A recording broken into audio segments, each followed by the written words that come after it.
Hello and welcome to the Monday, October 4th, 2010 informational meeting. We'll call the meeting to order. Everybody's here and accounted for. Good.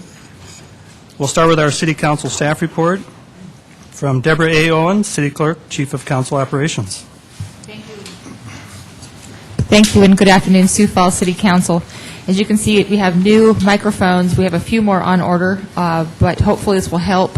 When you have the button pushed down and the light is lit, it's on, and otherwise it is off. So I'm used to. If you need to move it forward, kind of take it by the back with both hands. It's sticky.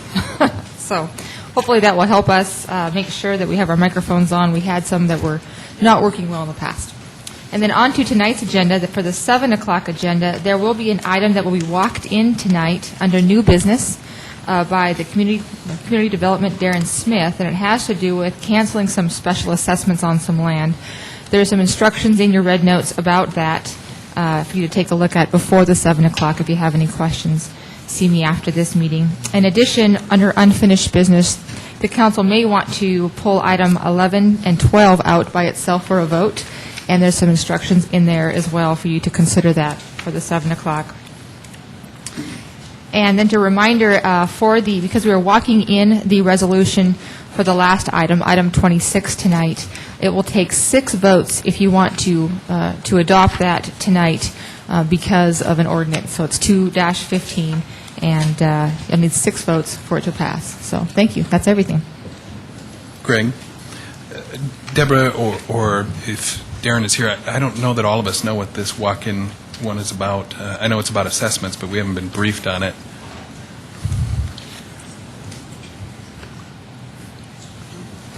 Looks like Darren Smith is coming forward to answer maybe some questions.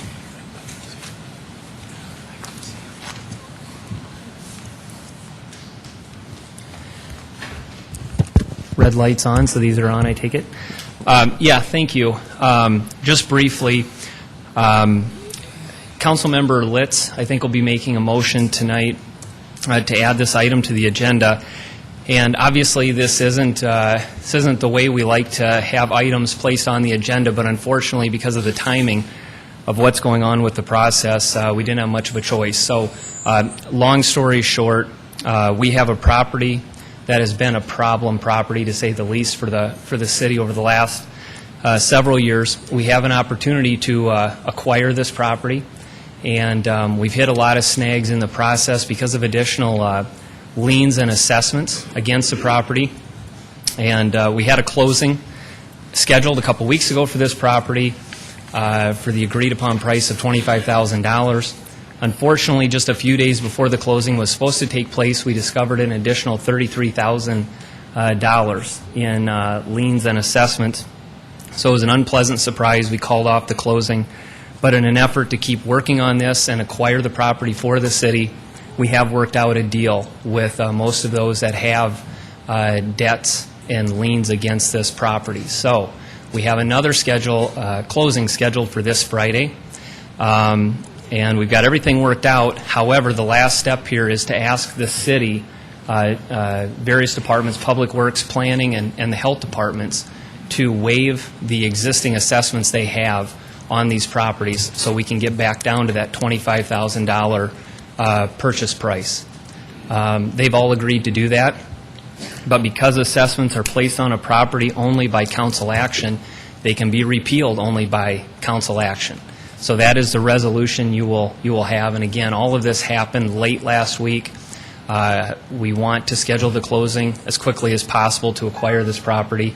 And I'll certainly go into more detail and answer all your questions tonight, and I'd be happy to do it now as well. But I know you have other things on the agenda here. But Well, what's on the agenda? I'm not sure.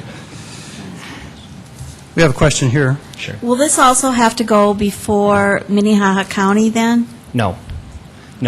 The county does have some liens, and we will attempt to work with them to see if they will take a reduced amount for this. But we can work on that before the closing, and those are separate actions from the city's assessments. But just the city waiving their assessments along with all the other deals we've been able to make on this allows us to get down to the purchase price that we would prefer.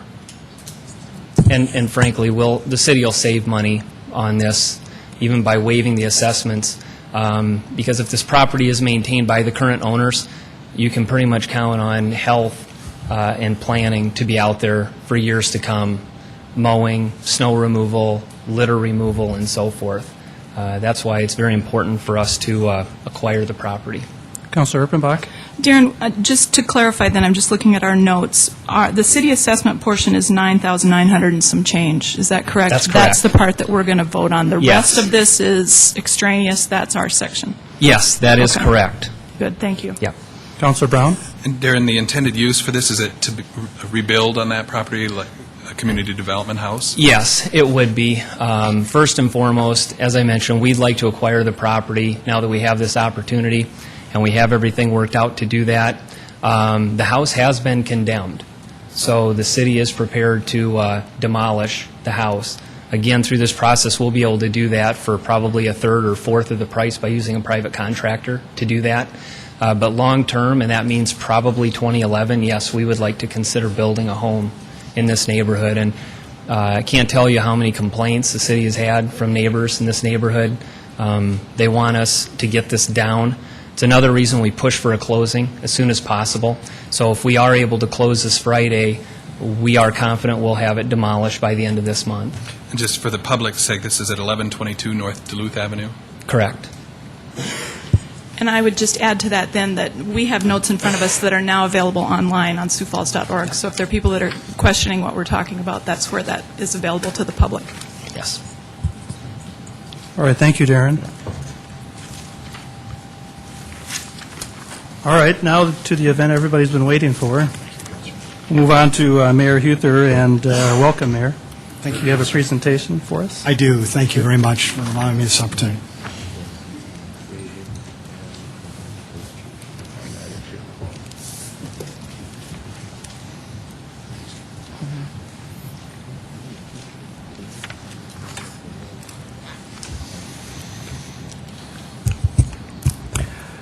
City Council and people of Sioux Falls, I truly want to thank you for giving me this opportunity today and allowing me this time to talk about a very, very important topic that we've been talking about for a long, long period of time.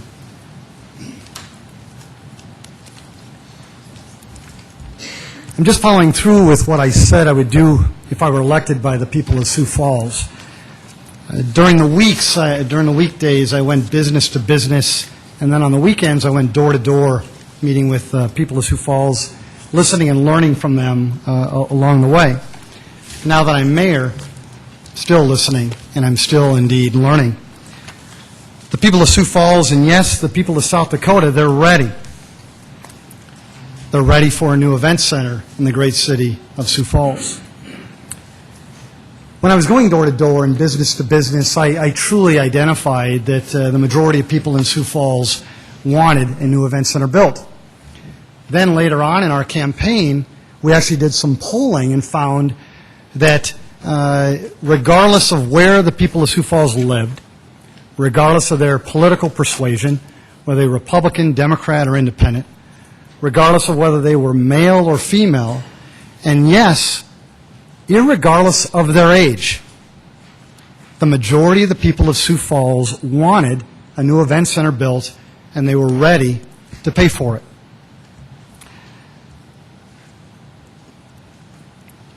We've been talking about this topic for almost 15 years. We've been hashing it out. We've been studying it. And yes, we've been debating it. I want to take the hard work of the men and women of the prior task force, and I want to move this project forward. I ultimately am not going to decide this. And City Council, you're not going to decide it either. The people of Sioux Falls will ultimately have the opportunity to decide whether they want an event center built for this great town. I'm going to do what I can to help move this project forward. And yes, I'm going to help lead this effort, but I cannot do it alone. Sioux Falls, I need you. And I need you now. Let's begin.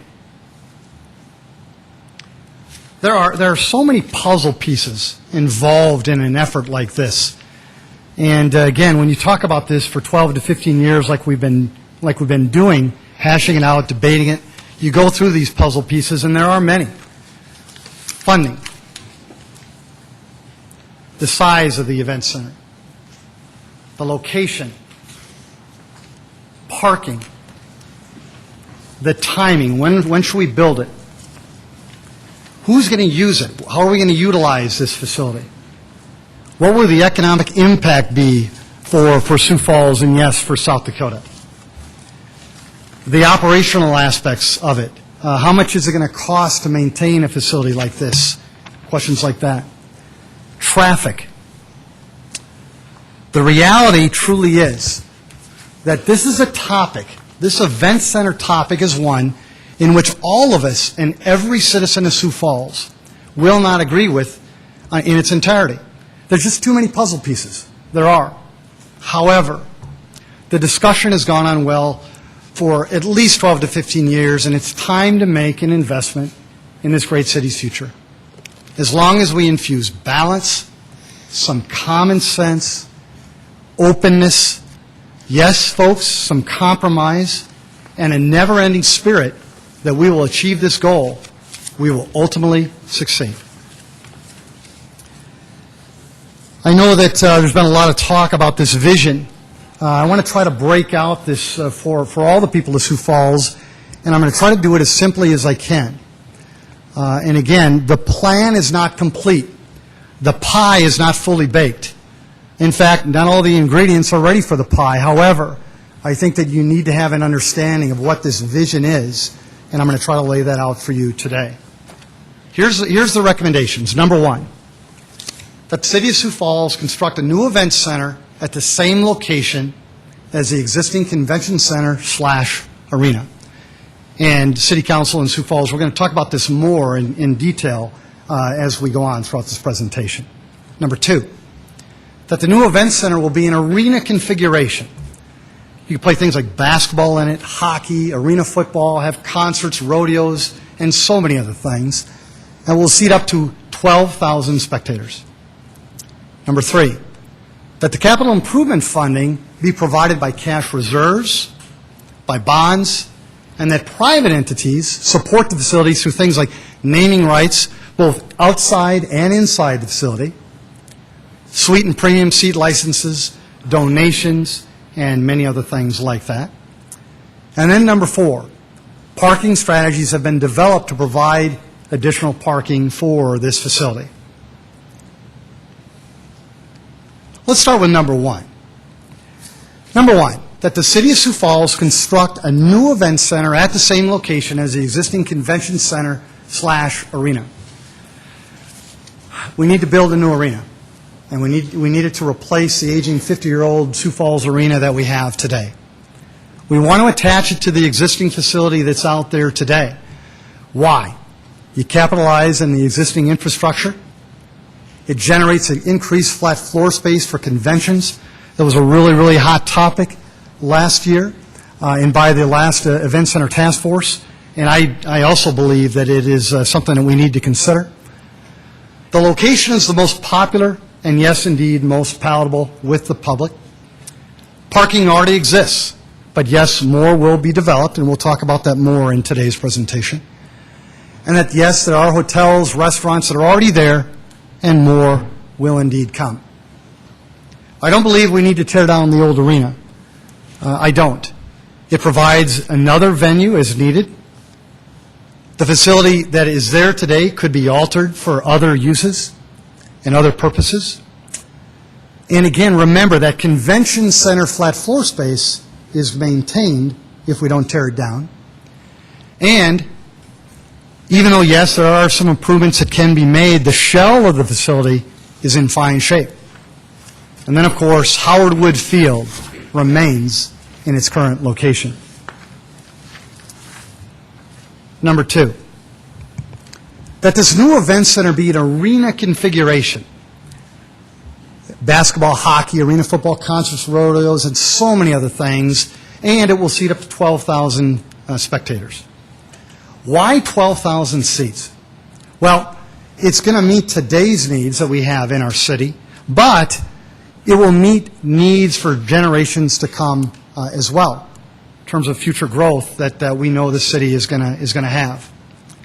It is truly a balancing act. The CSL professional group that was hired by the last task force, they had recommended a smaller number. And then the Event Center Task Force, they had recommended a 12 to 15,000 seat facility. And this is a balancing act between the two. We will make it capable to be more intimate for smaller events.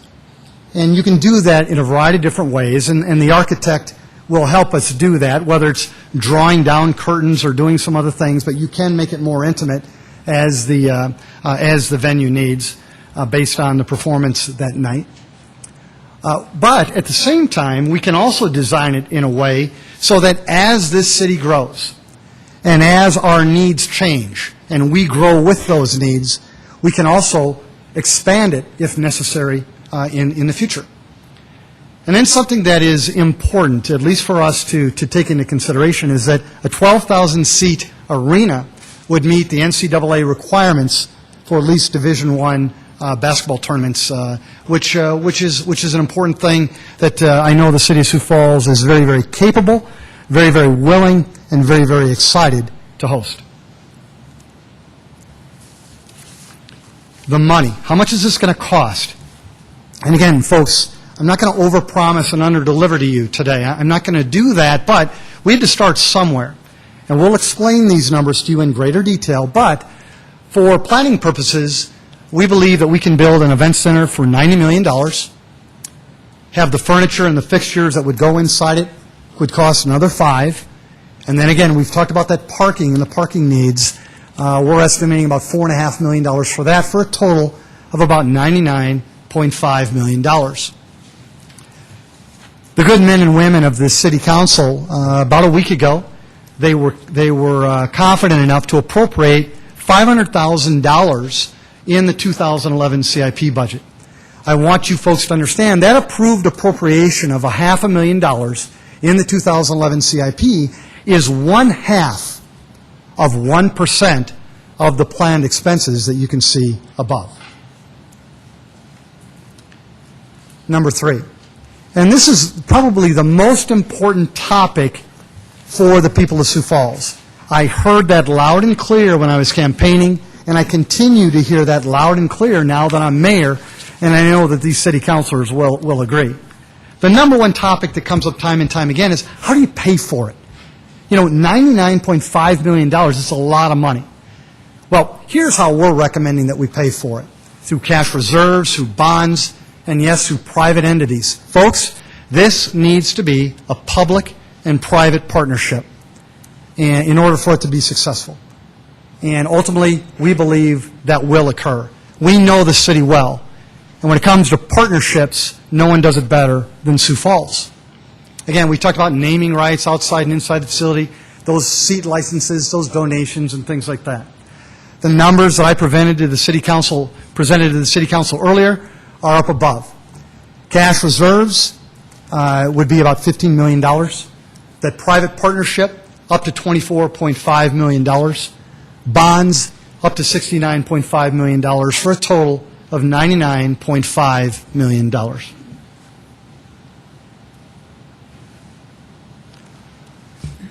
You know, there's a lot of other requirements. It's not that easy just to say, hey, we need $99.5 million, and a bunch of good people are going to give us 24, and we're going to bond the rest, and we've got a cookie jar of 15. It's not that easy, and it shouldn't be. This is the people's money. It's not my money, it's not your money, it's the people of Sioux Falls' money. We need to prove to them a variety of things before we proceed. Some of those include, we need to show the impact on the city's debt service, our reserve levels, and our bond ratings. We have worked hard to get where we're at in the city today. We need to prove to the people of Sioux Falls that we will not negatively impact any of these things by making this critical investment. Fundraising is indeed critical. We're going to need high-profile solicitors and organizations such as the Great Sioux Falls Chamber to help us in our solicitation, to help lead that capital appeals campaign to raise those private dollars. We need very strong marketing, messaging, and educating of the public. We're going to have to evaluate all those borrowing and financing alternatives. One thing that I'm very excited about is that I do hope that Build America bonds are not only available for municipalities in 2010, I hope that they're available for municipalities in 2011, and I believe that they will be. And we can talk about that in future meetings. We'll help explain why that is such a wonderful deal for the people of Sioux Falls, if that is allowed to occur. The hotel bid, entertainment taxes, and other alternatives are out there to help us finance this debt service. And again, one of the things that's so important is that wouldn't it be great if we just had unlimited resources? But we don't. We don't. The city council knows we don't have unlimited resources, and so does this mayor. And the people of Sioux Falls know it as well. We're going to have to find that critical balance between the needs and the wants, and yes, those special interests, and the good work of the prior task force groups in the past. One of the things that I think is important, we don't have to rely on that local ops and sales tax before moving forward. So regardless of what happens in Pierre, Sioux Falls doesn't have to wait before moving this city in a forward fashion. And yes, Councilor Brown, I know what he's thinking, and he's right on. We need to at least help the people of Sioux Falls understand what the operational revenues and, yes, those expenses are going to be. Parking. What a hot topic. Seems so simple, but boy, is it hot. What we're recommending is that we take 5 of the 11 fields and McCart fields, and we convert them into 1,000 parking spaces. The remaining fields, along with the McCart naming rights, will remain. And then if needed, we can relocate to the other fields to a new location. And there are alternatives for our parking needs that if we need more parking later on, we can certainly pursue those, and we'll outline those to you as well in greater fashion. There are so many other things to consider. There are. But remember what I said. The people will ultimately decide. We have established a goal, and that is we'd like them to decide as early as November of 2011, or maybe April of 2012. But it will be a public vote. I'll tell you, this is not an easy thing to make things happen, to get a yes vote. I learned that as mayor, and I know that we're going to learn that if we want to make this successful for the people of Sioux Falls. That get out the vote effort and that polling and that canvassing is so critical. But city government can't do it. It's going to have to come from private sources to make it happen. Professionals are going to need to be hired, and that marketing and that messaging has got to tie in. And, oh boy, economic development is critical. It is. Remember, I come from a business background. I know how critical it is. And I need to help explain to the people of Sioux Falls, as do all of us, what this is going to do for our great city. How it will increase our sales taxes. How it will create jobs. How it will help us with redevelopment and development in our city. And yes, that includes downtown. And I'll tell you one thing that I really would like us to remember. How much have we already lost? How much have we lost over the last 12 to 15 years in economic development, in job creation, in redevelopment? How much have we lost, Sioux Falls? We can do this, and we need to do this to move this city forward. We're going to talk a lot over the next year or so about the plan. We're going to be meeting with the City Council at least, and the people of Sioux Falls, every second Monday of the month at 4 p.m. to give all of you an update. Mark Cotter and his team will work on the RFP to get the architect and the engineers selected, to get those contractors selected, to come up with the design, to ultimately get the support of the citizens, to have that vote. And yes, if it's passed or when it's passed, we'll get those bonds issued, and then we'll do the groundbreaking and hopefully someday that ribbon cutting. But there's more work that needs to be done before we go that far. Right now, I'm going to have Mark Cotter give you a little bit more insight into some of the numbers and how they were ultimately determined. Mark? Thank you, Mayor. Good evening or good afternoon, City Council. Mark Cotter with the Office of Public Works. I would like to give some context to the preliminary cost estimate that's been developed, also share what we believe will be included in the site review and schematic design activities, and then also leave you with what the anticipated schedule for these activities are. First of all, the preliminary cost that's been developed to $99.5 million. We've looked at a number of facilities, and about 20 facilities that have been built in the last 10 to 12 years. We focused in on the facilities that were in the same range of the event center that we're looking at in Sioux Falls. They range in seat size from 11,140 seats to 12,500 seats. The other key component is what's the gross square footage per seat in each of those facilities. The majority of them were between 21 and 25 square feet. We had one outlier that was in North Dakota at 34 square feet, but we show it as a part of the range today just to be in context that was in those range of facilities that we reviewed. We picked the higher end of those facilities at 25 gross square feet per seat to elevate that across 12,000 seats to achieve 300,000 square foot for this facility. And then looking at the event facilities, whether they were constructed in 2010 or back in 1997, we elevated those construction costs forward for the Sioux Falls market for today's dollars. And the cost range was between $280 and $300 per square foot.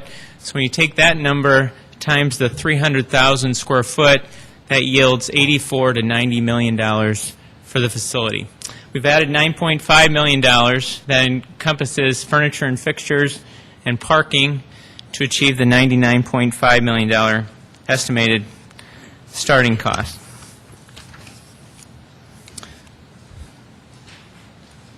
Okay, next two slides take you through the site review and schematic design activities. First steps that we do when you start any project is to conduct a site review and develop the schematic designs of the facility to really find out how it will fit with the constraints that you're dealing with.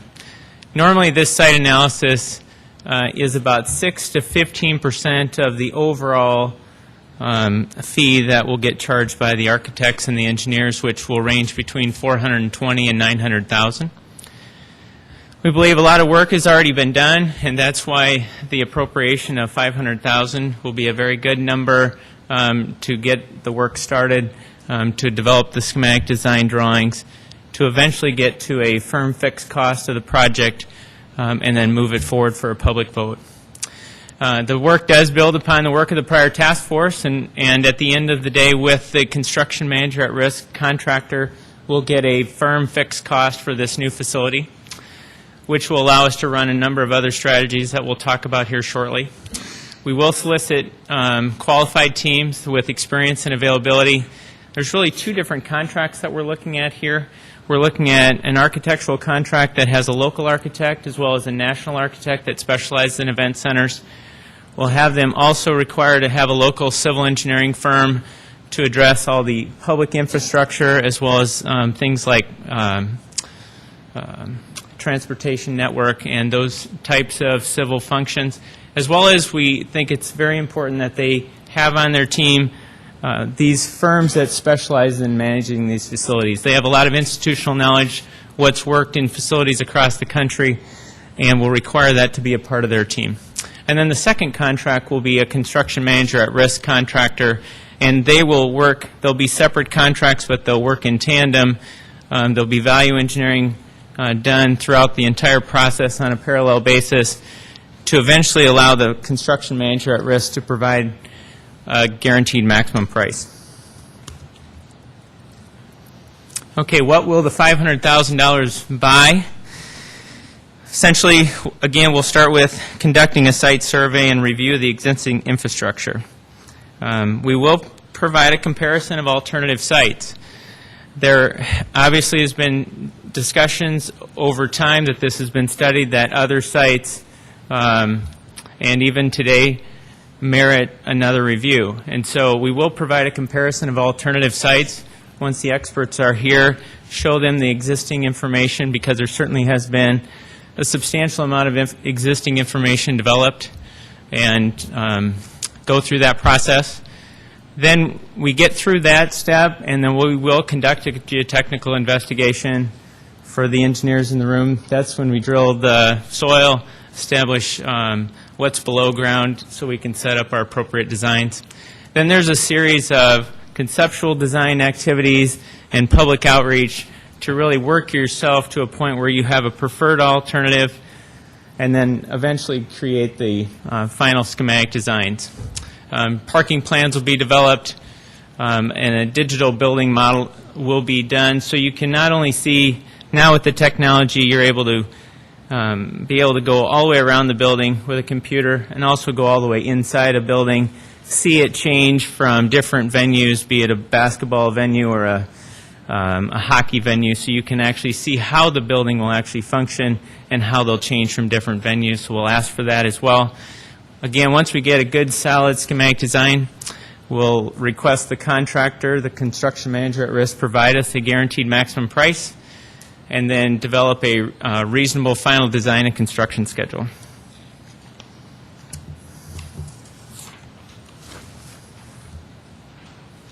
Okay, a couple other activities that will be in parallel as well as tour similar facilities.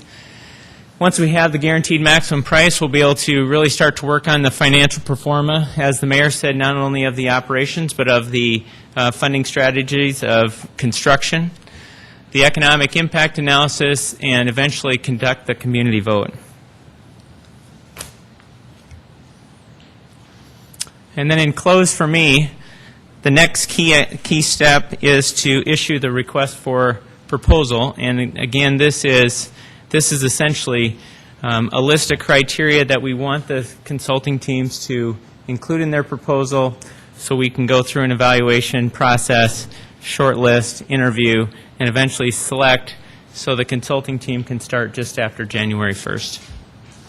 And then site review and construction is expected to take 8 to 12 months for site review and schematic design, and then construction, assuming that there is a positive voter support, will be 20 to 24 months. All right, now I'll turn it over to Director Cooper to take you through the next slides.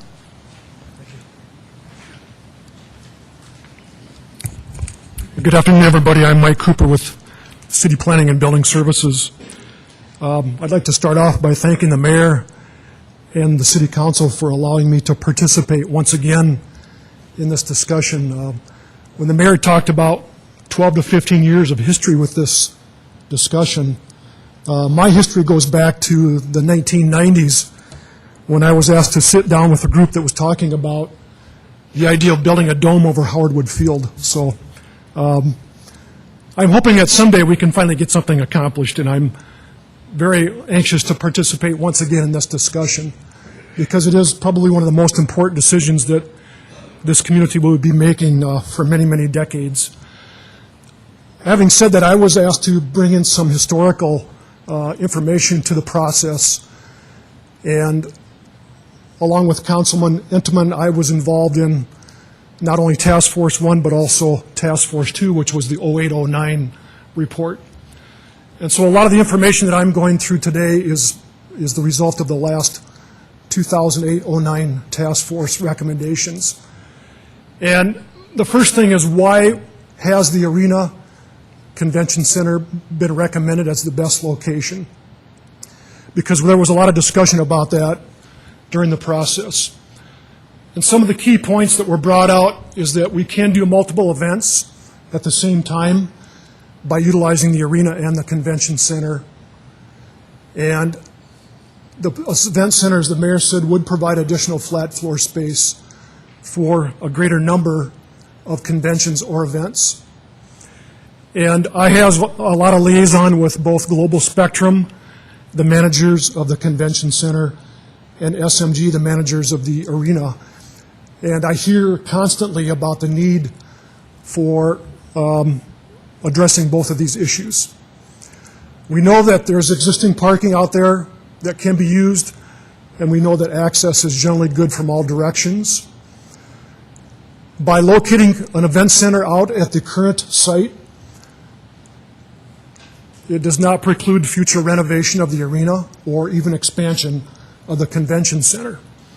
So those two options are still possible for future consideration.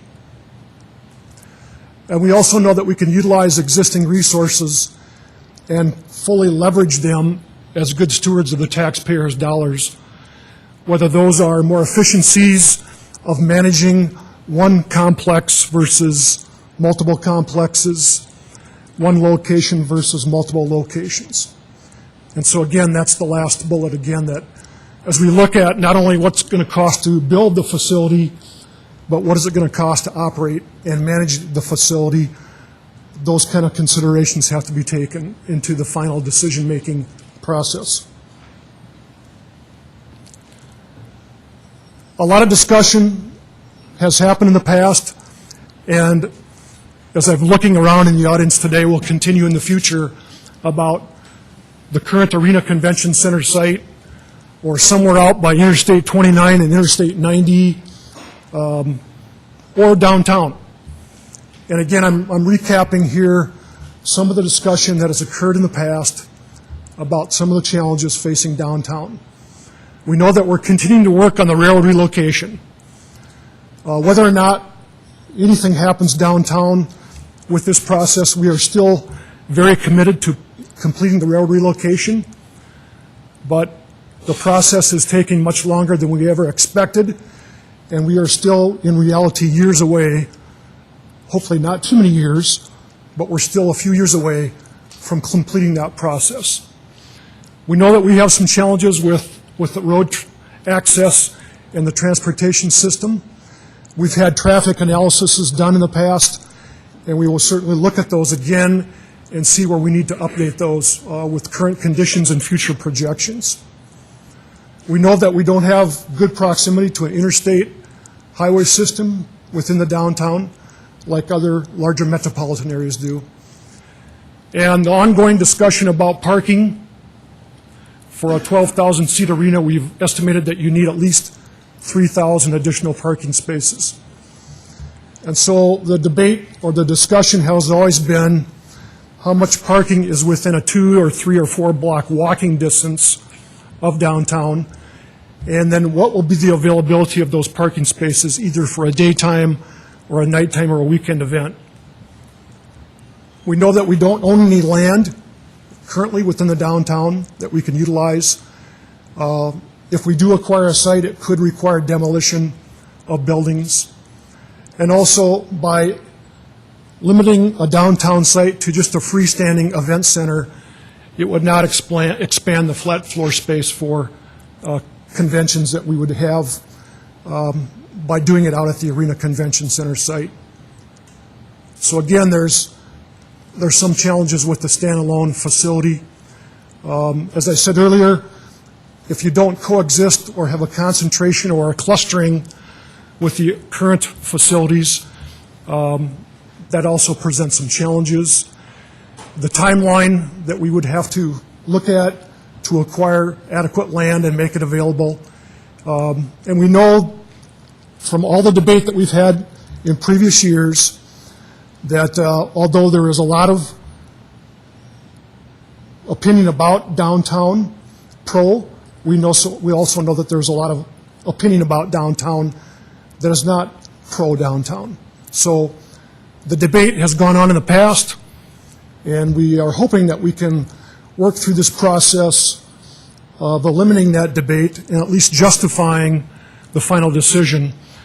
And one of the things that I've told people is that if we go through this process that Mark outlined and bringing in a really good quality design team that has experience all over the country of these facilities, let's let them help tell us what the right decision is going to be. Because it's not just one factor that we should be using to make that decision. It should be a multiple of factors. And what's going to make the most successful facility is what we need to ultimately come up with. And then finally, a la carte expensive development can be very expensive if we do things piecemeal. This is a quote that came out of the final report of the 2008-2009 Event Center Task Force. The task force believes the most appropriate location for a new facility is at the current Arena Convention Center site. And this is the site that would allow a new facility to work best with existing facilities to offer the needed flexibility. The task force also recognizes that the opportunity provided by a downtown location is there, but feels it would not allow for contiguous space with the existing convention center. And then again, the challenges about daytime parking for things like trade shows. So all that we're saying today is that this is the information, the work that has been conducted in the past, and we should use that resource as a beginning point for how we move forward into the future. So what are some parking options if we do look at the Arena Convention Center site for a 12,000-seat basketball venue facility? We know that there's approximately around 3,000 on-site parking spaces and about another 500 parking spaces within a 2-block walking distance of the Arena Convention Center area. Although we don't have a specific footprint or outline of a new event center, based on previous discussions, we would estimate that that would displace approximately 300 existing on-site parking spaces. And so if we use that ratio again of one parking space, I should say, for every 4 seats, we need to identify about another 3,000 parking spaces. In addition to that, we would like to have parking for other concurrent events that would be happening at the same time. And so through that discussion, we've said that we should probably look at another 1,000 parking spaces to provide sufficient capacity. And by doing that, the new numbers would be about 3,700 off-street spaces and 4,200 within walking distance for those peak demand times. So how would you accomplish 1,000 more parking spaces? And most of this discussion also came about from the 08-09 Task Force report when there was a number of different options looked at. The first one is if you did an on-site ramp or parking structure, and using an average of $15,000 per space, that's a pretty easy equation of $15 million. There was also a lot of discussion about potentially acquiring property on the north side of Russell Street with a pedestrian overpass. And just doing the enclosed skyway at that time was estimated to cost about $8 million, about another $4 million for property acquisition, and then at least $2.5 million to build a parking lot. So that option would be about $14.5 million. Another option that was looked at would be to consider buying existing single-family residences on the west side of Western Avenue that would allow you enough land area to build a 1,000-space parking lot. We would estimate that you'd probably need at least 30 residences to have enough land area to do that. At an average of $125,000 per unit, that would be $3.7 million to acquire the property, and again, a minimum of another $2.5 million to construct a parking lot. So that's about a $6.25 million option. And knowing how long it potentially could take to acquire 30 homes, we may not get this done in the next decade. So that was one of the reasons why that option was not considered as a top option, although it is pretty cost effective. The last option that's shown that was discussed somewhat is being discussed now a little bit in more detail as a consideration, as the mayor said, is to look at the possibility of reprogramming some of the existing fields at McCart Field to acquire enough land for a 1,000-space parking lot. On the low side, to do that would be about $2.5 million. If there's additional drainage improvements or other considerations, or if the decision was made to replace those fields at another location, or even to relocate McCart Field at another location, obviously this cost estimate would go up. And we also know that this option would require additional discussions with the community, with the Park and Recreation Board and others before a final decision was made. But it does seem to be a very viable option, and it's one that is actually in very close proximity to a potential location of the event center. A lot of discussion, too, about what potentially could happen around the Arena Convention Center site. We've heard that comment recently about how many years the arena and the convention center have been out there and what impact that's had on surrounding development. There's a lot of reasons I think that we could go into why or why not that's happened, but again, the discussion has occurred in the past about what could happen or what options might be there for development or changes around the proximity of that existing campus area. There's no doubt that with a new event center that there will be some type of economic development impact, including potentially the downtown area. On Russell Street, again, as I said, there was talk about parking with the Skyway, and potentially would that generate some commercial uses on the north side. The challenge there, obviously, is that you have right now a 4-lane street. Russell Street is planned in the next couple of years to be widened to 6 lanes. So how realistic is it going to be that we could generate some type of economic development on the north side of Russell Street? But at least it's worth considering what may or may not be potential in that area.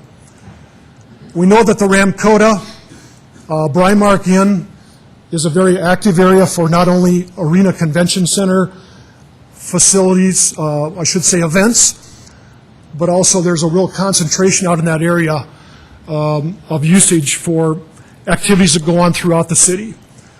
And with a recent demolition starting at the Oaks Hotel, we also know that that's going to be a future redevelopment area of another hotel site. So that corridor along Russell Street from Minnesota Avenue, where you have the Burger King, all the way out to the Oaks Hotel, will continue to be a vital area for activities for hotels, motels, and restaurants. The Western Avenue development, as I said earlier, if we were to look at that as parking or maybe other long-term commercial or other development uses on that west side, there may be a time that some of those residential property owners would voluntarily like to sell their homes for various reasons. And as we look at the continued aging of that neighborhood, there may be an opportunity to land bank or to acquire some of those properties for even further future development on that west side of Western Avenue. On Madison Street, we know that there has been some limited commercial development. There is additional land going farther south that certainly could be considered in the future. And West Avenue, the only real significant discussion from the past was the possibility of constructing a Skyway to Ramada Inn. And again, that would be a very long-term, fairly costly infrastructure project. But West Avenue is planned to be reconstructed next year. It will continue to be 4 lanes, but again, it does provide a significant right-of-way that, at least for pedestrian access, presents some challenges. So those were some of the discussions that we had through the previous task force. This is a graphic of some of those discussions that came about as a presentation to the 08-09 Event Center Task Force, and just puts in visual form what I just went through with the previous slide. Up at the top of the map, it showed again how much land area potentially could be redeveloped. There is an existing federally owned reserve building that has been talked about being sold or being available in the future. Minnehaha County has their work release facility up in this area as well. And we know that in the past, the county was talking about the need to either move or expand that facility. Going down along the left side of the map is Western Avenue, which shows the curve. The large the blue rectangle just shows you visually how much of the existing residential land area potentially would have to be acquired to potentially get 1,000 parking spaces. And here it's shown as 750, but obviously we would look at additional land that the city already has with the utility billing facility that would try to expand that closer to the 1,000 parking spaces. And then farther south is showing that portion of McCart Fields, 5 of the 11 ball fields that would be relocated or reprogrammed, and that space would be converted into existing surface parking. And that would go all the way down to the Moose Lodge parking lot. On the right side is Madison, showing, again, some of the either vacant or underutilized parcels that potentially could see some redevelopment. And if this option was considered, there would need to be some additional pedestrian access over to the Arena Convention Center site, and that is also identified on this exhibit. And then on West Avenue, again, the only real discussion in the past was with the reconstruction of West Avenue, we're doing some additional sidewalks, and then this idea of a possible skyway connection to Ramada Inn. So this recaps, again, a lot of the discussion that came about from the 08-09 Event Center Task Force about some ideas, some options for not only parking, but also other activity that potentially could happen around this particular campus area. And with that, I'll turn it back to Mayor Huther. Thank you.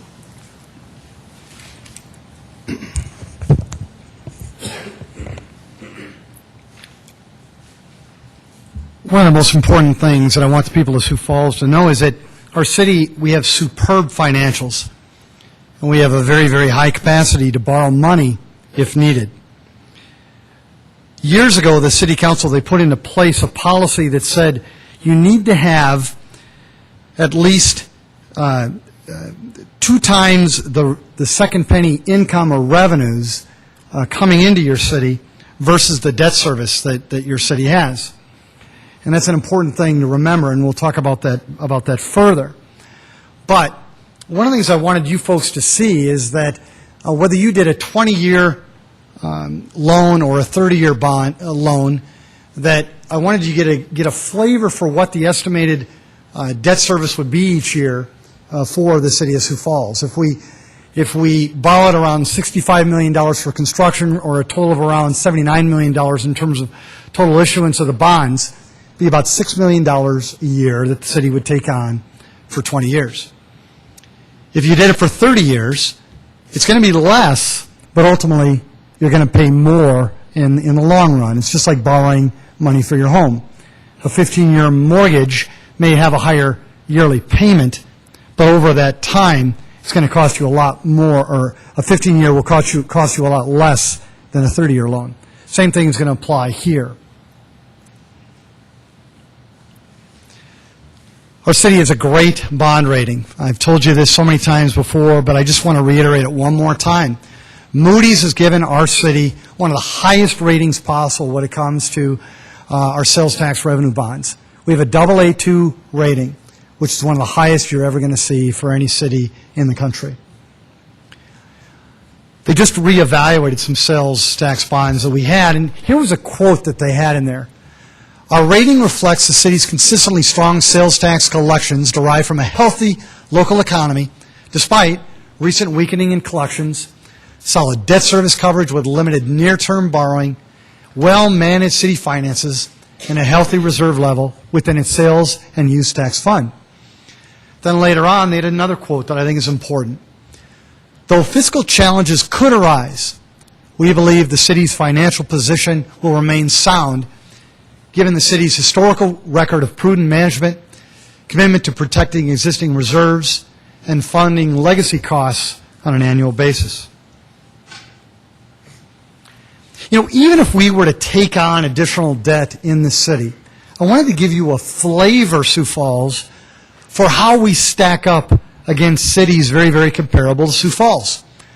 I know the folks that are listening at home, they can't see this, but it talks about Fargo and Lincoln, Cedar Rapids, Des Moines, Rochester, Sioux City, Omaha, Rapid City, and yes, Sioux Falls. Right now, Sioux Falls is on the lowest side of the equation.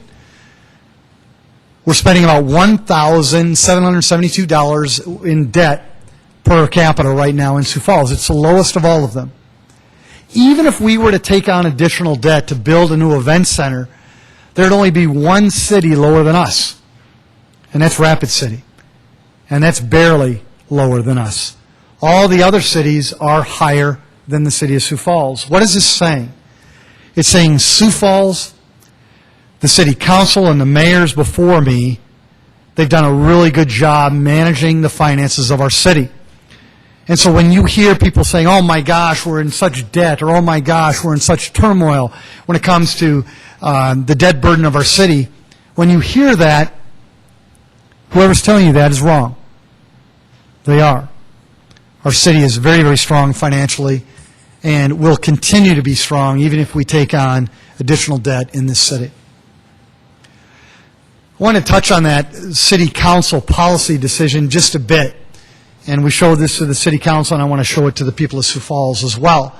We talked about that policy that said you had to have at least 2 times the revenues in order to borrow money. Well, the green amount is where we're at today. And that dotted line shows you what that 2 times policy coverage target is. And you can see we are well below that policy target coverage level, which is a great sign. But then if we added additional debt with a 20-year loan payment on a new event center, and that's that purple or that dark blue, you can see that we're still well within the range that has been set by this very fiscally prudent and very fiscally conservative city council. So again, when it comes to taking on debt, the city has nothing to fear.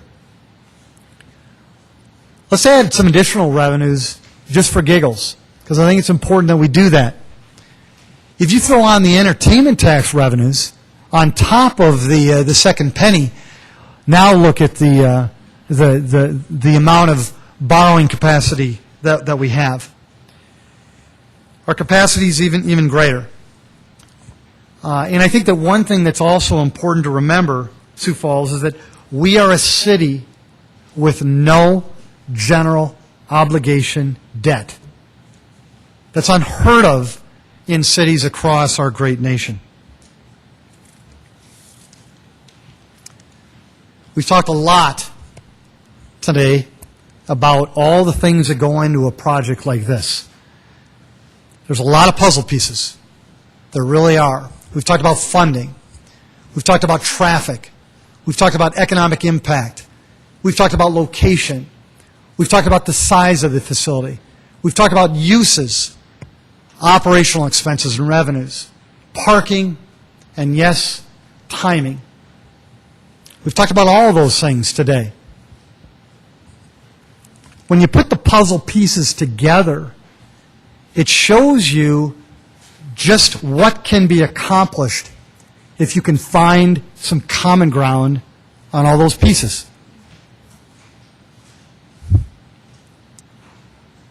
We can have a new event center for our city, not only for today, but for generations to enjoy for many, many years to come. The potential is unlimited. Sioux Falls, we can do this. But If we let this process fracture, if we focus on our differences, if we dwell on our disagreements, and if discontent and posturing become commonplace, it won't, in any way, shape, or form, move this project forward. This city of ours has a history of success. And with cooperation and constructive dialogue, great results are commonplace. Without it, Sioux Falls, we're left with the Sioux Falls Arena, 50 years old and counting. Without it, without this cooperation, without this constructive dialogue, without that common ground, without that common sense, you know the ultimate result. I have a quote here by Henry Ford. Coming together is a beginning. Keeping together is progress. Winning together is success. We're going to continue to listen, we're going to continue to learn, and we're going to continue to educate. To the people of Sioux Falls, we don't want to do this in a vacuum, and we can't. We want to be open, we want to be constructive, and we want to communicate with all of you. We'll do that and with a monthly update provided at the second informational meeting at 4 p.m. each month. The next update will be on October 2nd. Thank you, Sioux Falls, and thank you, City Council, and Councilor Jameson. I thank you as well. Thank you, Mayor. Any questions for the Mayor or Mike Cooper or Mark Cotter? Councilor Erpenbach. Thank you, Mr. Mayor. I appreciate the time that you all have spent with this and the amount of effort that staff has made. I appreciate all of that work. It's important for all of us to see this information. The question that I have had all along in this is, and I think that you answered it, I just want to make sure that I understand it, that what is the single solitary goal for the event center? And I believe what you said today is to make sure we have enough contiguous flat floor space. Is that correct? That's the number one goal. I mean, realize there are several goals. No. But that's... No. The goal, the ultimate goal by the presentation today was to try to outline all of the factors, not all of them, but a number of the factors that are involved in a project like this, and trying to show that when you put them all together, you can have a pretty good argument in terms of why the city needs to move forward and how you move it forward. But just one of the things that we considered was flat floor space. There's so many other things that we need to consider before moving this project forward, and ultimately we want to provide those reasons or those explanations for the people of Sioux Falls so that when it does come time to make a vote, they can ultimately decide either yes or no, and we hope that they'll decide yes. But one of the arguments in terms of moving this forward is that a new event center will, if you put it there at the existing site, will certainly enhance the flat floor space. So the event center itself, is the goal just to build it because we're sick of talking about it? Or we're just going to build the darn thing? Councilor Erpenbach, I'm not going to answer that question. I don't think it's an appropriate question, and we haven't had people for 12 to 15 years working on this, and I haven't spent this much time and effort trying to lead this project forward, and I know that in good faith you didn't mean that question either. Absolutely not. We're not doing this just to do it. It's a $100 million project. It's going to take an enormous amount of time, an enormous amount of effort, sweat, pain, tears, you name it. No one is going to step up to the plate, including me, just to get it done. Okay, so in the spirit of open conversation, because if we're going to move forward, we have to have an open conversation about this, Mr. Mayor. In that spirit, help me understand and help the folks who are bringing up that conversation about location. Help us understand how it is that this is the best location. And I think I started my question by saying, I think you answered this. The number one goal is to make sure that we have as much convention space as possible. That yes, we're going to have an event center too, but we really want to make sure we have convention floor space. Is that a fair assessment? Councilor, we spent the last hour going through the rationale on the 4 points, one of them being why the current location is deemed the most palatable, the most prudent, and gets us the best win for the event center. And again, we can go through the entire presentation again, or at least those pieces, but I think you're right. We did answer that already through the presentation. Good. Those are the things I need to hear, because those are the questions that I'm having from folks is, where do you stand and why? And I need to understand what that basic goal is. I understand there's all sorts of parts and pieces to this, and we're going to deal with those. But we have to understand what is that ultimate goal. Okay? Now, my second question is, and maybe it goes to Mark Cotter, but is that when we look at the estimates of numbers, did we look at, and I don't mean this negatively, I just mean this just in normal conversation, did we look at the bare bones kind of structures, or are we looking at estimates for kinds of facilities that we would be proud of? Again, Councilor Mbach, we'll go back to the presentation. I think Mr. Cotter was incredibly clear, and this is the second time we've now had this conversation with you. If you go to the page in there, Mark outlined that we evaluated 20 different facilities of similar size, and whether they were the high end or the low end, he found a cost per square foot. He determined the estimated square foot. He multiplied the two, and it came up with the amount.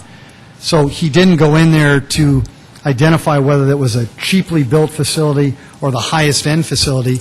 He took those 20 facilities, looked at the amount that it cost, came up with an estimated cost per square foot, and that's what he presented to you today. Councilor, if we can do it cheaper, we will. But at the same time, we don't want to build a facility that doesn't meet the needs of not only what we want to do today, but for generations to come. And we don't want to just create a shell of a facility. We want to be proud of it, and ultimately we will. But we had to start somewhere.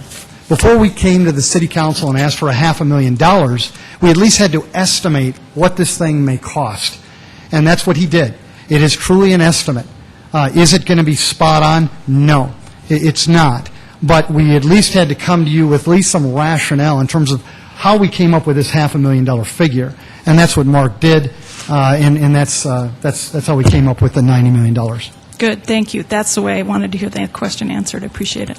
Councilor Erfman, I had that same question, and the way it was explained to me, they had the figures from $20 to $34 a square or a seat or whatever it was or something like that. The 34 was a facility in Grand Forks where they play a little game called hockey, and they had a little benefactor up there that put in leather seats for everybody and that kind of stuff. Oh, sweet. Yeah, it was rather outlandish, and it went from 34, I believe, down to 27, if I'm not mistaken. Went that far. That's how outlandish, and I mean that's how luxurious that was. And then we chose 25, and it was 20 to 27 or 26. So we chose the 25, which was right on the top end of the rest of them. We chose the It's going to be a high-end. facility that I think we can be proud of, but not so much that we're going to have leather seats either. Councilor Rolfing, I appreciate you saying that. Not only did Mark choose the conservative number in terms of the cost per square foot, he also chose the conservative number in terms of the size as well. We tried to be conservative in our numbers. Now, again, there was some commentary made, boy, we don't think you can build it for $90 million. We believe we can build it for $90 million. And one of the exciting things is that with the bidding environment as it is right now, you've got contractors and builders that are so hungry right now. We just don't know what the price is going to be, but we believe we are very conservative in our estimate. And Mr. Mayor, if I might, just one more thing. I appreciate being able to have open conversation with you. I don't ask questions just to irritate you. But what I want you to understand is that we very recently built a pretty significant city project that had X number of dollars on it. We could not go $1 over. and now we're disappointed by it.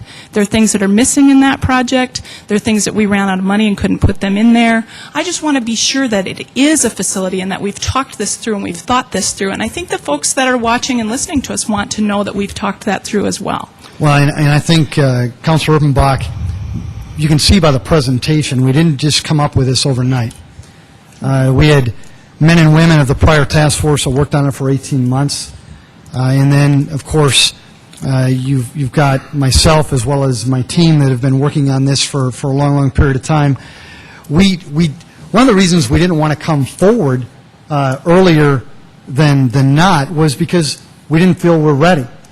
There are still unanswered questions when it comes to this proposal. There are.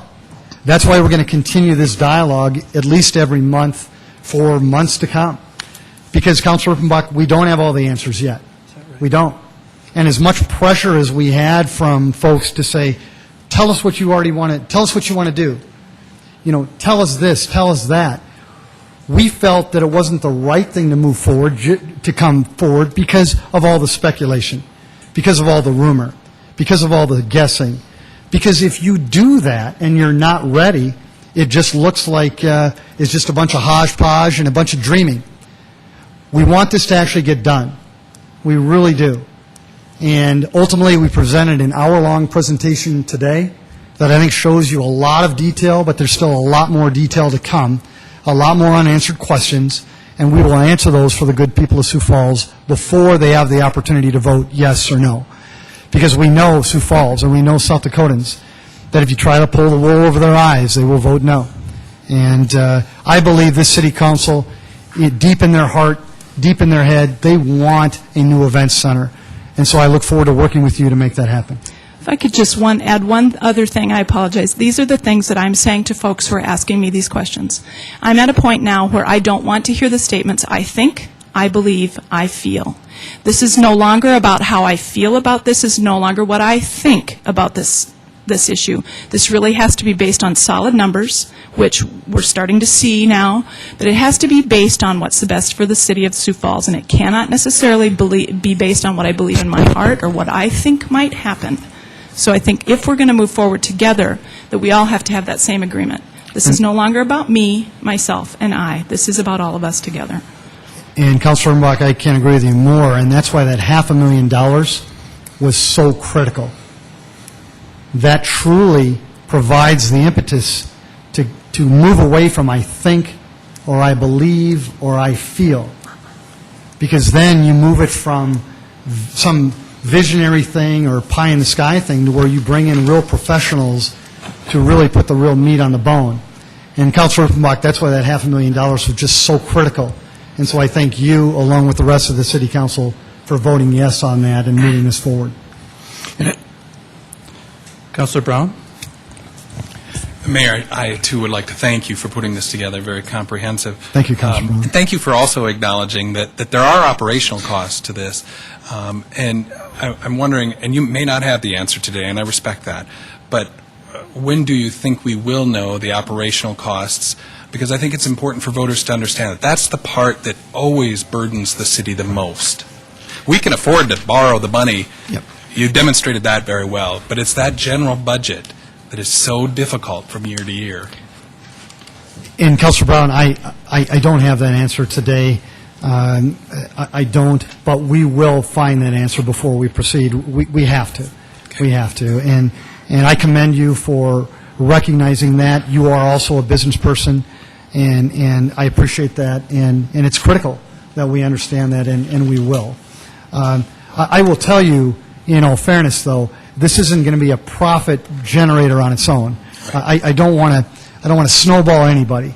On its own, it's not going to be a profit generator. It's going to take some money to keep it going year after year. But the real power comes in the economic development, yes, of the project, not only the sales tax revenues that it brings in, but so much more. So, Councilor Brown, I respect your comments on that, and we will get that to you before we ever get near any vote. And then, in terms of the timeline, Director Cotter presented some numbers on how long it will take.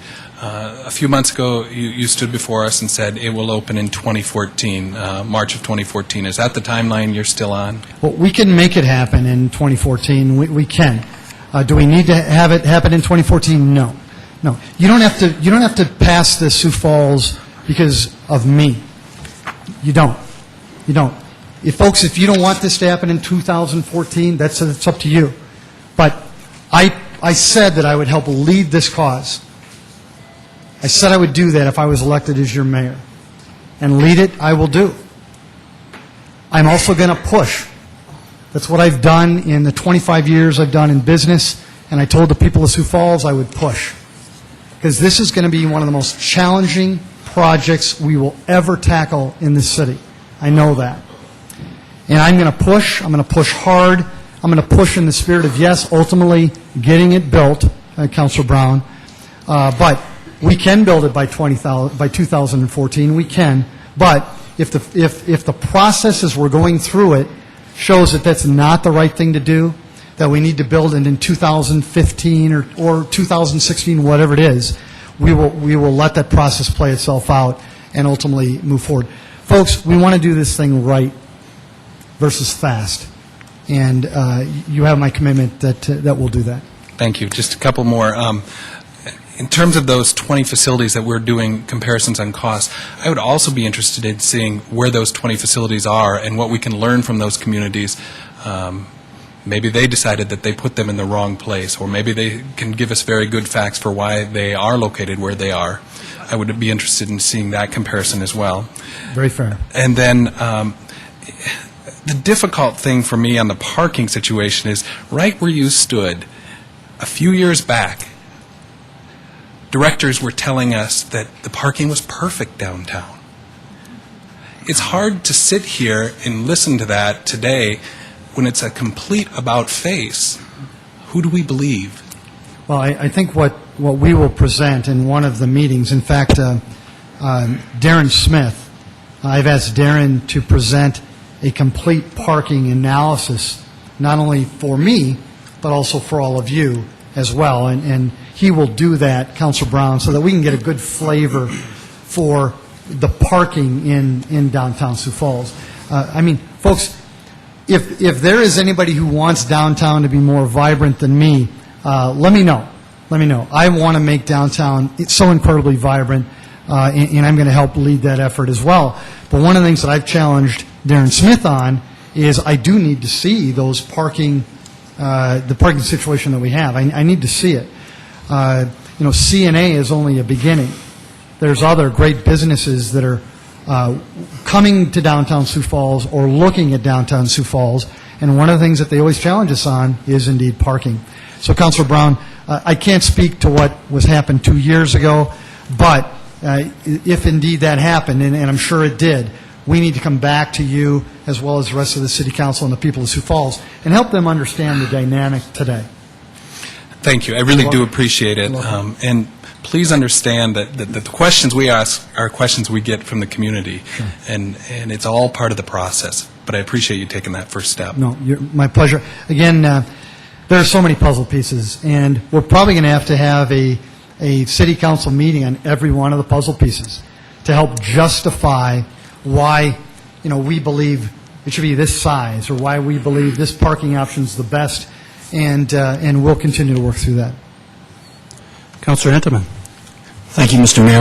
I think it's extremely exciting to see the end of a journey and have a vision about what it's going to look at, but what's also even more important is the roadmap and how you're going to get there. And I think you've done a good job of laying that out today as we go forward. But I think what is exciting to me as a city councilor, and what's exciting to me as a as a citizen of Sioux Falls, is the fact that you are going to be providing us with the information that we need to make a decision, an informed decision on if we need an event center, what it's going to look like, and how we're going to pay for it. And ultimately, it's going to become a vote of the people that are going to make that decision. And I think that that's politics at its best. And I to me, that's exciting, is that process. But I do need to make sure that I encourage all the citizens out there to stay informed, listen. You've made a commitment to provide us with updates, and I thank you for that, and I think that that becomes even more important as we go forward in this process. So thank you, Mayor. Thank you, Councilor Huntsman. Councilor Anderson? Oh, sorry, I thought I had a question. Anybody else? Well, I guess I could bat cleanup. Councilor Jameson. A few things for you. I don't want to turn this into a interrogation of your proposal because the question at hand is really the $500,000. You've already started down that process, and this is that process that you're going to execute with the $500 that the council has already sent your way. Tonight we'll finalize that process. Okay. So I've got a few questions. Do you still need the other $500 for 12? You're not sure yet? You just might? No. I mean, Councilor Jameson, I told you earlier that if you wanted to take that off the table, you can take it off today, because I've got no problem with that. Okay. No. A couple questions on the, you've outlined a great public process to get this done, the financing, the ability to pay for it. But I think one of the key factors that you're missing is the private sector. You're going to ask them to step up to the plate at a time where it's very difficult for them. And if you were to get somebody to donate $10 million, $12 million, $5 million, $1 million, what would they get besides naming rights and or seats or a box office? I mean, you're asking them to help build the building, to actually build it. But normally those kinds of dollars would be used for month-to-month operations in a way that we could map out a 10-year plan to keep this event center running, keep it open. But generally, isn't it generally that the public sector pays for the construction of the facility? Help me understand more of what the private partner will get. If I gave you $1 million, Jameson gives you $1 million to do this thing, what would I get? Tell me. Councilor Jameson, I don't have the answer for you today. Would you lay that out then later, though? Absolutely. I guess, but you're expecting them to... We can't even go to a private donor today because we don't even have anything for them to evaluate in terms of what they're going to get for their donation. So I can't begin the negotiation process with that private donor because I don't have anything to sell them yet. I would suspect. When we did, I'll give you an example. When we had to raise about $1.5 million for the banquet here in Sioux Falls, and I was the president of that, or actually I was the vice president, soon to become the president of that effort. Before we went to the various organizations in town, we had to lay out, here's the facility as it is today, here's what we want to do to it, here are the expenses, and then here's what you get if you were to give this dollar amount, or this dollar amount. I believe we would follow the same process, but only on a much grander scale, of course, with a new event center. I just think that if somebody were to come forward and say, I've heard this discussion go on for some 20 years, maybe it was as long as Cooper's been around. I've got $1 million, maybe I've got $5 million. I want to be a part of building that event center. I could only imagine the press that individual or that group would get for saying, look, I don't even care where you build it. I don't even care what it's going to look like. I just know how important it is to our city. So I want to pledge the first 5 or the first 1. So I'm puzzled why that hasn't happened. And just in a general comment, I'm puzzled why somebody hasn't done that because the benefits would be enormous. Every news story thereafter written would say, this person donated $5 million for this event center. That would start to build that public momentum. And I'm just curious why that hasn't happened. It seems like it should. It seems like an opportunity to be the first one out of the gate. A couple other questions, if I could. Recently there was a poll that was done. I got it. I think another council member received the poll. Did the city do that poll? Absolutely not. That poll would be so valuable if we had that kind of information because there was a lot of good questions. I don't know if any other counselors received the poll, but it was,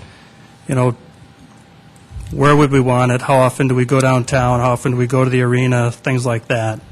But there's some good information there that, you use some of your poll information during your campaign to make some of the assumptions and projections that you're currently giving us today. How hard would it be for us to do a poll like that, to get a good sense of what the public is thinking? I don't believe the city itself can actually do a poll, and I actually don't believe it would be appropriate for the city to do a poll, but I do believe that there are private entities that are interested in this project enough that they would be willing to do a poll to help identify some of the needs and wishes of the community. We do a customer survey, citizen survey poll every couple of years, and that asks a lot of good, pertinent questions that we base a lot of our budgeting decisions off of.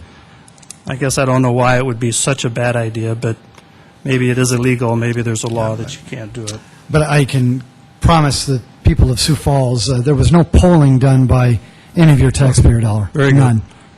Okay, and I'll just keep going unless somebody interrupts me, but the price quote that we would get, the price guarantee from the contractor, the developer, how much of a time lag is there after the time they give us that guaranteed number to the actual time that you'd start digging? And Councilor Jameson, actually, Mark Cotter next week on the 12th is going to be in front of all of you to give you an update of his details on his project. And I think it would be best to just maybe allow him the opportunity to maybe answer questions just like that and many more next week. And again, City Council, we're going to be doing this together for months and months to come, and there are many, many unanswered questions. So if you would allow that process to even begin, I think that would be good. But, Councilor Jameson, again, if you need to have that question answered immediately, we'll bring Mark up to the podium right now. No, it's just that I think if you ask somebody to commit to a guaranteed number too far in advance, you're going to have an inflated number to guarantee any changes. Or they won't guarantee, or they won't do it. They won't give you that guarantee. Oh, I thought you were asking for a guarantee. Well, we are, but like you said, if you do it too early in the process, they're not going to give you a guarantee, and if they are, it's going to be inflated. Just a couple other things that you made comments about that I need to kind of maybe clear up. You asked about what we were missing. How much has the city missed over the last 15 years or something? Yes. And just some basic numbers that I did some math on. That one of the things that we've missed out on is $644 of debt per person in this city over the last number of years. We're at the bottom of that chart. We're a great place for other businesses to come and develop and grow. I mean, I just wanted to be clear that that's one thing that you certainly have missed out on, we've missed out on, and I think a lot of people enjoy that. And it helps you in your bond rating. We all know that. But that's one thing that we're missing. You go to Fargo, and the debt was enormous. But they've got a great event center, and they've got a lot of the other great things to do, too. But that's just one item that we're missing is a little bit of debt per person. And, Councilor James, if I could respond to that, I agree. If you only look on the expense side of the equation, and if you look at things like this as pure expense, then you're indeed correct. I look at things a little bit differently. Whenever I can take dollars and invest them prudently and get a solid rate of return like I believe we would have received with this event center years ago, the investment would have been well worth it, and it would have easily outpaced the expense. And as a business person like I am, I think that is what I need to help educate the people of Sioux Falls on, and I hope that as a business person you will do the same. You know, as we spoke some time ago, I agreed that we had a chance to build an event center. We missed it. I don't know that today is the right day to do it, but we're going to find out here shortly, I think. One other comment you made, and I just got to ask more about, is you talked about the posturing of some people and the fracturing that can occur maybe with the downtown people who want an event center downtown, or Councilor, I did not mention downtown. I did not mention specific people. Okay. I said the possibility exists. is that if you look at these 9 items that we talked about here today, that if you allow that posturing or the fragmentation or the divisiveness to occur, then the odds on you ever moving this project forward are going to be diminished. Okay. So I want to correct you immediately by, I did not mention any specific group at all. Fair enough. I mean, very good clarification. I needed that. But I would suspect that we have that actually happening right now, that there's fracturing occurring, and you're going to spend the next 11 months trying to keep this all together while these groups are going off and saying, look, there's a better way to do this. Don't listen to him, listen to us. And all I'm suggesting, Mayor, is that you've got a challenge on your hands. I mean, it's a monstrous task. It hasn't been done before. And I talked about this with others, that I just believe your process may be a little bit out of order. And I think you could eliminate a lot of stress and hassles for yourself and your group if you could change your order a little bit to include a little more conversation with the public and their objections prior to you starting your process of getting this done, so that you can hear those objections and then talk about overcoming those objections and bringing everybody together on the same page, and then everybody else fighting to get it done for you and with you. I just sense you're asking for a lot of trouble starting out this way. Councilor Jameson, if I may, the people of Sioux Falls elected me to be their mayor. Part of being the mayor involves leadership. If I wanted to be loved every day, I easily wouldn't have tackled a project like this. I was hired to lead. I've tackled incredible things in my life over my years, and I'm going to tackle more before God takes me. I believe that I'm up to the challenge. I believe that the City Council's up to the challenge, and I believe that Sioux Falls is ready for the challenge. It is. This is truly one of the toughest things that we're going to do. And one of the issues that we've had over the last 12 to 15 years is that we've allowed this to fracture. We have. We haven't aggressively worked with all of the entities that had various opinions. And what I want to do is I want to work in the spirit of coordinating an effort, whether it be through communication groups, whether it be through personal interactions with me or from others that want to get involved, to help them understand why we've made the decisions that we do. I met with some of the people, you brought up the downtown group, for example. They were in, a group of those leaders were in the mayor's office last week. We had a very, very cordial conversation. And we didn't agree on everything. And in fact, we probably left with, we were going to agree to disagree, at least on some of those points. But there was a young man that is a part of that leadership team that I already have grown to respect, because he ultimately doesn't want to divide this issue. He doesn't want to create an environment where the divisiveness pulls us so far apart that ultimately we can't get this thing accomplished. I think the young man wants to be heard. I think the young man wants to have an opportunity to also lead. And I think he also wants to get involved in this process and understand why it is that we're making the tough decisions that we are. And I think if we explain that to him, as well as all these others that are out there, I think that we'll find that common ground. And I think ultimately then we will move forward. There are some that, yes, come heck or high water, they're going to say, no, it's this way or the highway. And we know that. We know that. But I think ultimately, as I found during my campaign, and as I'm finding now, the vast majority of the people of Sioux Falls, they want to find that common ground. They want to use common sense. They want to work together and get this thing done. And Councilor Jameson, you know what? We can argue the timing forever. We really can. I believe this is a buy opportunity. It's a buy opportunity. Oh, yeah. And, I mean, there are some, we can look at all the negatives, but I'll tell you, I think the positives right now outweigh the negatives. I'll just give you just a couple. Bidding couldn't be better right now. Build America bonds. My gosh, if we get that opportunity, that'd be just huge. our fiscal, the budget that we just passed, you and I together, it's like $30 million less than the prior year before. We're proving to the City of Sioux Falls that we can be prudent, and then at some point in time, go back to them and ask them to invest in the city. We just had a rating from Moody's, gave us one of the strongest ratings possible of any city in the country.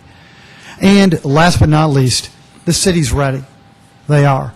I just became elected, and I heard it loud and clear. Yes, there were some folks, good people, who didn't want to invest in an event center, but there were many, many, many more who did. And that's, I think we should take advantage of that. Just one final question. It's kind of a big one. You know, this council and your administration has fought terribly hard to keep CNA downtown. Yes. CNA as well has fought to keep themselves downtown, going through a lot of extra work, a lot of extra time to stay downtown. I believe CNA has done that because they know how valuable they are to our downtown. The City of Sioux Falls knows how valuable they are to our downtown. But here now is our chance to spend $100 million at least, minimum, on an event center, the biggest investment I'll ever make probably in my lifetime on this council, biggest one in the city's history. We have a chance to now do our own investment, and we are giving up on downtown. We think it's great for the private sector to stay down there and do all that, but when it comes to our actions, we say, well, you know what, we've already got some land that it'd be a lot easier for us to do it out there, be simpler for us, it'd cost us less probably. We're giving up on downtown, but we're asking the private sectors not to give up on downtown. Why wouldn't we, as a leader in our own community, reinvest in downtown with, this would be the perfect, greatest beating heart that we could ever give to our city, and we're passing on it. Why would we do that? We're not. Councilor Jameson, this downtown Sioux Falls is going to be incredibly vibrant in 2 years and in 4 years and in 8 years and in 12 years. We will make the investments to make downtown vibrant. CNA was only one step along the process. Mayor Munson made incredible efforts to really reinvigorate downtown. I just want to continue that, and we will do that. That'll be another presentation that we give the City Council and the people of Sioux Falls to show them not only the investments that have already been made, but also investments that are yet to come in downtown, both public as well as private. And I'm really, really energized about that. Again, if you want to have a cheerleader and a leader for downtown, you found him in Mike Huther. Mike, this is your chance. This is that time. You have the floor, you have the money, you have the support of the council to do that, and you are passing, sir. You are giving up on a chance that this city has never had before. Councilor Jameson, this isn't my deal. This isn't my deal. Councilor Jameson, you may want to turn it into Mike Huther's deal. It's not. It's not. I was chosen to lead, and that's what I'm going to do. But I'm representing the people of Sioux Falls, not Mike Huther. And that's something that I think the sooner we come to grips with, all of us will benefit. And again, this is an opportunity for us to lead. We are all elected to move the city forward on this incredibly exciting project. But again, this isn't my deal. This is the city's deal. I'm just the person that they elected to help lead it, and that's what I'm going to do. Okay, any other questions for the mayor? No, Councilor but I do Anderson? have a comment for you, Okay. Councilman Jameson, on this. Once, through this process here and through this presentation, one of the things I never heard of is that they were going to give up on downtown. Right here in the presentation, site review and schematic design activities, it states that they will provide a comparison. So they are still looking at the downtown, and they want to show the difference between the downtown and the arena. And that is exactly what was stated during the presentation. So I don't want to say that they've totally shelved the downtown, but at least they're taking what the two task force have looked at, and they're trying to use that information. We've had 2 task forces that have sat for more than 2 years, and they've had public input meetings. So the public has had an opportunity to be involved and will continue to have an opportunity to be involved. So I guess I'm looking at this and saying, at least let's move forward. Let's look at the possibilities of where this should be stated, where it should be built at, and, try to bring people together. Once again, as you stated, you want to bring people together. We're not going to get everybody to agree on this, but we do need to at least move forward. People that I have heard from have said that they want this planned out and done properly. At this point, after the task force, this would be the next step. So I guess what I'm looking at is something that the plan has been brought up by the administration. I think most of the council at this point in time has looked at that plan, and we do have questions, and the administration has been very open to answering those questions. So I hope that will be the same way and try to support, as we move forward, the review of whatever location. But right now, the main location that was chosen by the last task force in meetings you and I attended, and their reasons are right there for everyone to read in the task force report. So I hope that we can at least move forward and continue to look at all options available to us. I just want to make sure I got it right, Kenny. Are you suggesting that downtown is an option? Well, right here it says provide comparison and alternative sites. It says that. I'm not saying that it's going to be the main option right now, but at least they're going to give you information on those alternative sites. All I'm hearing right now from yourself is downtown. So now last year, Greg, you were right here with this council. You showed us tickets from concerts from Fargo, showing the positives of what could happen if we built an event center. At that time, we didn't have a location. So is a location your only, I guess right now, I'm asking, is your location the only thing holding you back on this? Well, 2 answers for you. First off, under recommendations, the City of Sioux, first item here, the City of Sioux Falls construct a new event center at the same location as the existing convention center / arena. Correct, which was the task force recommendation. But I mean, and if you look further in there, what does it say in there also? It says that we will provide information from alternative sites. So do you want to? Which means we're going to look at them and we're going to give you that information. Well, I get that. Okay. I get that's going to happen. You're going to say. But right now, all I'm hearing is downtown. So are you saying that downtown's the only site we should be looking at? Absolutely not. Okay, then we're agreeing on that. But that's what I was hearing here, and that's why I'm saying this to you now. There's only one consideration for a place, and that would be where the best economic impact could occur. If they could sell me, anybody could sell me on the fact that that's going to happen at the arena site, I'm all in. I'll fight for that. Then what I hope you'll do is allow them to get... My business background would tell me that the downtown area is where that's going to occur, but don't leave it up to me to decide that. Leave it up to an expert. Well, and that's what I think they're trying to do here by putting together this plan. I think this plan is a very good plan. Very good plan for executing the process. Very good. To getting the process done, getting the event center built at the arena site. There's a lot of great things in this plan that are right, that they have to go through, and they've thought a lot of things through. What they're missing, though, is the comparison of where is the best economic impact going to occur. That's all that's missing. I don't for me. think they're missing that. I think that's right in here. They said we would provide comparisons. So Well, I don't feel that's missing. Again, I think we're talking about the cart when the horse has already come through the corral. I mean, frankly, we've already... I'm not being antagonistic to you. I'm just trying to answer some questions in my mind and a lot of other questions that are out there about this whole thing.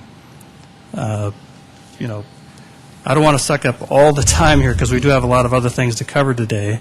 And Councilor Brown, do you have something else?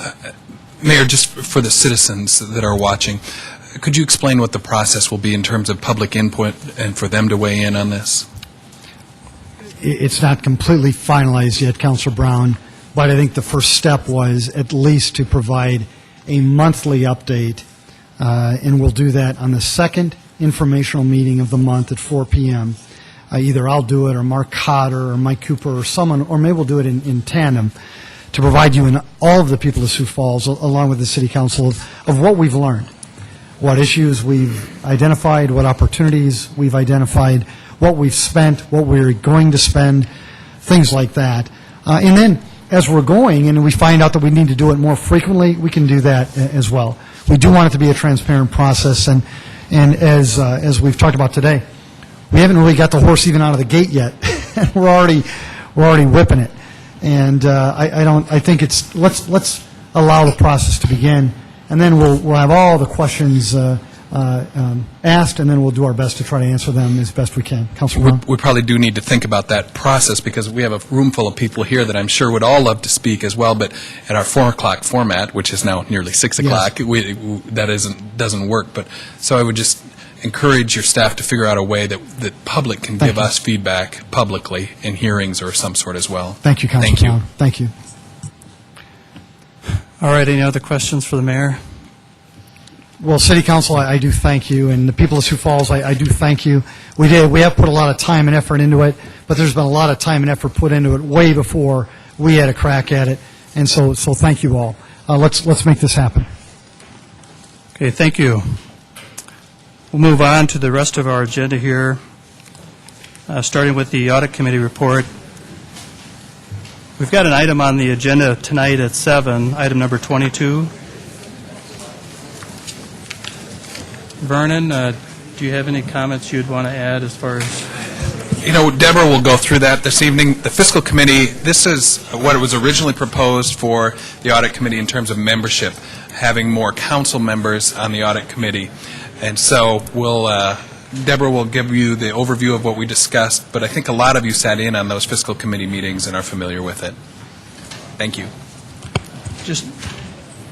Councilor Anderson. How many members do we have on the audit committee at this time? 2. 2? We have 2 council members, and the report that we were given was from 2005 from the Department of Legislative Audit, which recommended back then to have the majority of the governing members of that audit committee be the council. And then also we have the GFOA's best practices language that also recommends that, and so that's what they considered when they did that. Thank you. We did cover that in our last Audit Committee meeting, and the rest of the members felt that was okay, not a problem with it. One of the other items is that the chair of the Audit Committee would become one of the elected officials.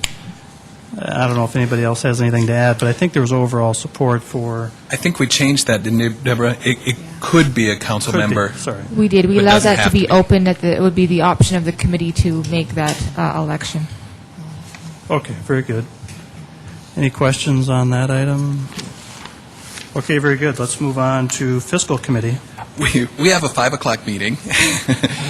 We have a hefty, because we are the hardest working committee.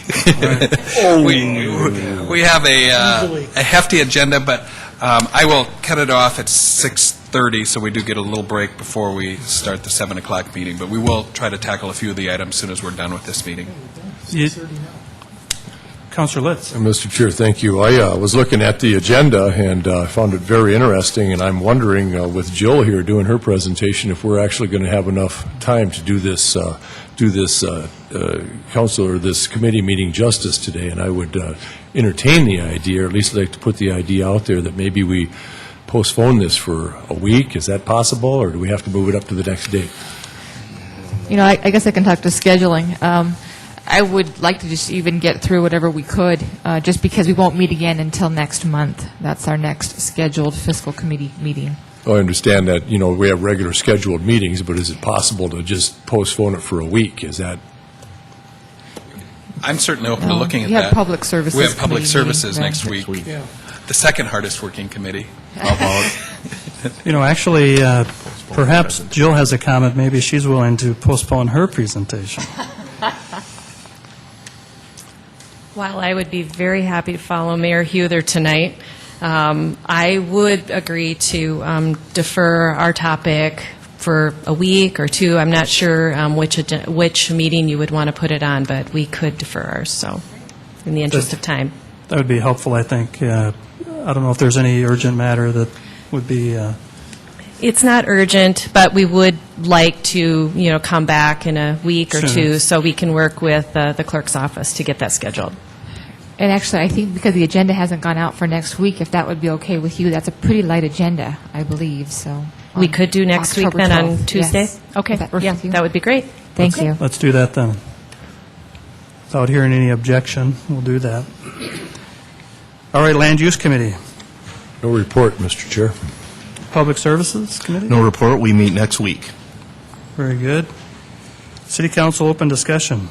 I have one item, and Jill, if you can just hold up for 1 minute, because Jill also is on the Homeless Advisory Board Committee, and I just wanted to talk a little bit about a meeting we had today, because we get a dashboard of what's going on in the community in terms of poverty all the time, and our jobless rate remained the same over the last June, July at 4.3%, but our poverty rate in Sioux Falls from 2008 to 2009 has jumped almost 3.5%. What that tells me is that we have more working poor in Sioux Falls. And some of the other numbers we're seeing, too, at the St. Francis House and other areas that serve homeless people, it is not looking good for this winter. We as a council are probably, in the very short order, going to have to look at some options for warming centers and taking care of that population this winter, because the homeless count happened last week, and we won't have the results of that for a couple weeks. But just anecdotally, it does not look good, and we're heading into cold weather. So we may need to look at some options because the agencies that are serving them are hurting right now. And Jill, if you have anything to add to that, I'd welcome that. But we've now had 2 meetings discussing this, and it's of concern. Again, Jill Franken, Director of the Health Department. I think you stated the sentiments very well from the Homeless Advisory Board. I think that right now what they are wrestling with is capturing what is the need, and then do we have the appropriate facilities to meet the need. Now, certainly we have, as Councilor Brown indicated, a short-term issue because of the cold weather coming, but this is certainly a need that will go far beyond it being an immediate short-term need and looking at those long-term issues. So that's what, as far as the warming center, certainly that is something that we need to spend some time dialoguing about and coming to some decisions about, hopefully. But then there's that long-term, what are we experiencing as a need in our community, and how are we going to be prepared to meet that need? I think that. And if I may follow up just a couple other statistics, the community outreach, which is an ecumenical group that helps, it's the last net to capture people before they are homeless. Families, their priority is families. They run out of the money very early into the month, and already this month they had a line going out their door. And the banquet is serving 100 extra breakfasts a day. So we need to stay on top of that. And the Homeless Advisory Board will probably be bringing some recommendations very shortly. Councilor Anderson. Has Mike Cooper been involved in these conversations? He has not, but Russ from the planning office Russ Sorensen, he's been involved in the conversations. He was not able to attend this meeting today, but he is well aware of it and is working with us too. Okay, I was just going to say, I had conversations maybe about 10 days ago about a warming center at the Salvation Army again this year. So I was hoping that was part of the discussion. One of many discussions we're having. Thank you. Councilor Litz. Thank you, Mr. Chair. Mr. Brown, thanks for bringing that up. I'm very interested in what's happening to the marginally affected in this community, so I'm looking forward to what you have to say, and I'd like you to know I'm very interested in that. Any other open topics? Councilor Erpenbach. I just wanted to reiterate a conversation that Councilor Litz and I were involved with via email. The neighbors in the area of 15th and Grange have been mired in mud most of the summer, and I just wanted to sort of give our condolences that is one of the projects that, while some projects have been on schedule or ahead of schedule, this project has hit rain at the wrong time, has had delays with contractors at the wrong time, and they have been at 100-plus days under construction in that neighborhood, and so our apologies. I just wanted to let you know that city staff did contact the woman who was in conversation with Councilor Litz and I, and that she's been assured, dependent on rain, that this project will be substantially completed by October 8th, which is next week, and or no, it's late this week, and that the contractor is being fined by the day for missing the deadline. So, it's one of those things where we're doing the best that we can, and that's one of those that we're really sorry it didn't work out exactly the way that it did. But I also appreciate staff members being willing to jump in and give her a call and help her kind of work through it. So it turned out all right. Thanks for that, Michelle. And that is a concern in my neighborhood, and I've heard it from more than just that gal over there. And they've been for 3 weeks. They've had curb and gutter in there, and I think the underground is done. They've got the rough fill on the gravel, and it's ready to go. And I don't, for the life of me, know what the holdup is. I think the materials are available, and I also don't think it's on the backs of the city. I don't think the city is responsible for it at this point here for the delays, and I just wanted the general public and this council to know that. And I'm hoping that if they said it's going to be done by October 4th, they're so close. I'm looking forward to that. Okay, I've got one other item. We talked about it a while back about the RV ordinance. I'm sure a lot of you have been getting a lot of great calls about how excited they are to talk about it, and I know you guys are all hammering me to get on the agenda with me on that idea, but I'll have to limit it to just one other person to sign on the ordinance to bring it forward, but I do plan to do that in October. We talked about delaying it through the budget process so we could discuss it later in October, and that time is here. So look for that to come. That's all I have. Anything else for anybody? All right, we'll move to adjourn, and we'll go to